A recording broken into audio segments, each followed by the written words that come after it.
اگلا سبق ہم شروع کرتے ہیں غرفتی. اس کا نام ہے غرفتی. غرفتن کا معنی آپ جانتے ہیں. غرفتن جمع آتی ہے اس کے غرفن. غرفن اس کا معنی ہے کمرہ. غرفتن جمع غرفن کمرہ. غرفتی یعنی میرا کمرہ. اب آگے یہ بتا رہے ہیں میرے کمرے میں کیا کیا ہے. فی کے معنی آتا ہے میں، اندر. میرے کمرے میں، فی غرفتی میرے کمرے میں، طاولۃ صغیرۃ میرے کمرے میں چھوٹی میز ہے. طاولۃ کا معنی میز. میرے کمرے میں چھوٹی میز ہے. فی غرفتی سریر عریض میرے کمرے میں کشادہ یعنی لمبی چوڑی چار پائی ہے. سریر کے معنی چار پائی کہہ سکتے ہیں یا پھر کہہ سکتے ہیں تخت. تخت.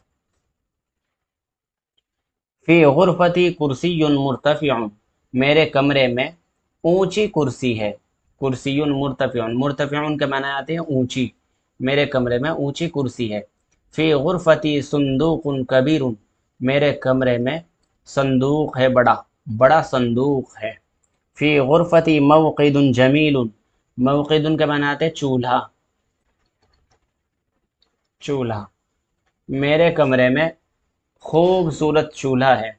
فی غرفتی فراش ناعم میرے کمرے میں نرم گرم. ناعم کے معنی نرم گرم. نرم. میرے کمرے میں نرم بستر ہے. فراشن کے معنی بستر. میرے کمرے میں نرم بستر ہے.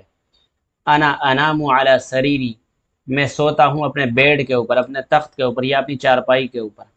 انا اجلس علی کرسی دیکھو یہاں پہ دو یا ہے، یعنی ایک تو کرسیون کی یا ہے اور ایک پھر اس میں یا متکلم ہے. تو یہ اس طرح ہے انا اجلس علی کرسی. تو میں بیٹھتا ہوں اپنی کرسی کے اوپر. انا اقرأ فی غرفتی میں پڑھتا ہوں اپنے کمرے کے اندر. میں پڑھتا ہوں اپنے کمرے کے اندر، کمرے میں. انا آکل علی مائدتی میں کھاتا ہوں اپنے دسترخوان پر. مائدۃ کے معنی آتے ہیں دسترخوان.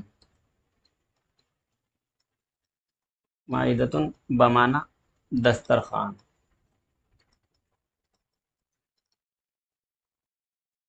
انا اطبخ علی موقدی میں کھانا پکاتا ہوں اپنے چولہے کے اوپر. انا اکنس غرفتی میں جھاڑو دیتا ہوں اپنے کمرے میں. کناسا یکنسو اس کا معنی ہے جھاڑو دینا. میں جھاڑو دیتا ہوں اپنے کمرے میں. اپنے کمرے کی صفائی کرتا ہوں، اپنے کمرے میں جھاڑو دیتا ہوں. اضع الکراریس فوق طاولتی دیکھو اس کا ماضی ہے وضع اور اس کا مضارع آتا ہے یضع. اور یہ اضع یہ واحد متکلم کا صیغہ ہے. یہ ہے واحد متکلم کا صیغہ. اضع میں رکھتا ہوں. وضع یضع کے کیا معنی آتے ہیں؟ رکھنا. میں رکھتا ہوں کاپیوں کو اپنی میز کے اوپر. اپنی میز کے اوپر کاپیوں کو رکھتا ہوں. اضع الصحون فوق مائدتی دیکھو میز کے اوپر کاپیاں رکھتا ہے. میں رکھتا ہوں صحن جمع صحون. صحن اس کا واحد ہے اور اس کا معنی ہے پلیٹ. میں رکھتا ہوں پلیٹوں کو اپنے دسترخوان کے اوپر. میں پلیٹوں کو اپنے دسترخوان کے اوپر رکھتا ہوں. اضع الملاعق فی درجی دیکھو یہ ملاعقہ جو ہے اس کا واحد آتا ہے ملعقن.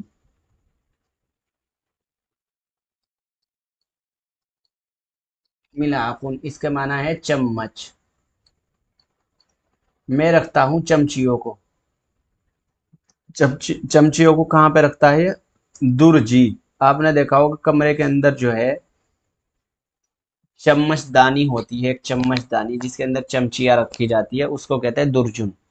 میں چمچیوں کو رکھتا ہوں چمچ دانی میں. درجن اپنی چمچ دانی میں. اضع الثیاب فی صندوقی میں رکھتا ہوں کپڑوں کو. ثوبن اس کی جمع آتی ہے ثیاب. واحد اس کا ہے ثوبن. اس کے معنی آتا ہے کپڑے. میں کپڑوں کو رکھتا ہوں اپنے صندوق میں. اپنے صندوق کے اندر رکھتا ہے یہ کپڑوں کو.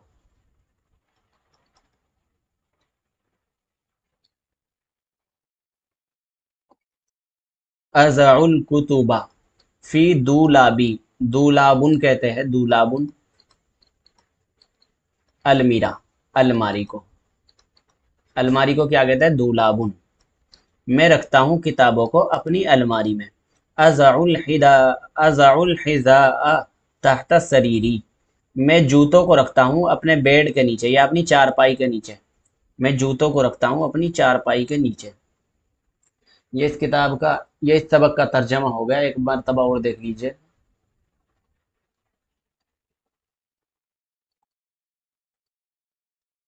غرفتی، میرا کمرہ، میرا کمرہ۔ فی غرفتی طاولۃ صغیرۃ، میرے کمرے میں چھوٹی میز ہے، میرے کمرے میں چھوٹی میز ہے۔ فی غرفتی سریر عریض، میرے کمرے میں کشادہ لمبی چوڑی چارپائی ہے، لمبی چوڑی چارپائی ہے۔ فی غرفتی کرسی مرتفع، میرے کمرے میں اونچی کرسی ہے۔ فی غرفتی صندوق کبیر، میرے کمرے میں بڑا صندوق ہے۔ فی غرفتی موقد جمیل، میرے کمرے میں خوبصورت چولہا ہے۔ فی غرفتی فراش ناعم، میرے کمرے میں نرم گرم بستر ہے۔ انا انام علی سریری، میں سوتا ہوں اپنی چار پائی کے اوپر۔ انا اجلس علی کرسی، میں بیٹھتا ہوں اپنی کرسی کے اوپر۔ انا اقرأ فی غرفتی، میں پڑھتا ہوں اپنے کمرے میں۔ انا آکل علی مائدتی، میں کھاتا ہوں اپنے دسترخوان کے اوپر۔ انا اطبخ علی موقدی، میں پکاتا ہوں اپنے چولہے پر، میں پکاتا ہوں اپنے چولہے پر۔ انا اکنس غرفتی، انا اکنس غرفتی، میں جھاڑو دیتا ہوں اپنے کمرے میں۔ ازع الکراریس فوق طاولتی، میں کاپیوں کو رکھتا ہوں اپنی میز کے اوپر۔ ازع الصحون فوق مائدتی، میں رکھتا ہوں چمچیوں کو اپنے دسترخوان کے اوپر۔ ازع الملاعق فی درجی، میں رکھتا ہوں، ازع الصحون فوق مائدتی، میں رکھتا ہوں پلیٹوں کو، صحون میں نے پلیٹیں، پلیٹوں کو رکھتا ہے، میں رکھتا ہوں پلیٹوں کو دسترخوان کے اوپر۔ ازع الملائق فی درجی، میں رکھتا ہوں چمچیوں کو چمچ اپنی چمچ دانی میں۔ ازع الثیاب فی صندوقی، میں کپڑوں کو رکھتا ہوں اپنے صندوق میں۔